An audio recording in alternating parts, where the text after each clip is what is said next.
Robbing kim? Robbim Alloh. Dining qaysi? Dinim Islom. Payg'ambaring kim? Payg'ambarim Muhammad sallallohu alayhi vasallam. Kitobing qaysi? Kitobim Qur'oni Karim. Tilaging nima? Tilagim iymon.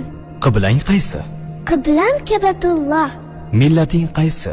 Ibrohim Halilulloh millatidanman. Kimning mazhabidansan? Imom Azam Abu Hanifa mazhabi.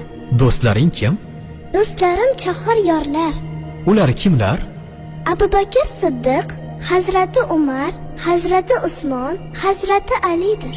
Qachondan beri musulmonsan? Al-Misoqdan beri. Al-Misoq nima? Alloh taolo ruhimizni yaratib, ulardan va'da olgan kun. E'tiqoding qaysi? Ahli sunna val jamoa e'tiqodi. Kimni yaxshi ko'rasan? Alloh taoloni. Undan keyinchi? Payg'ambarimiz Muhammad alayhissalomni. Undan keyinchi?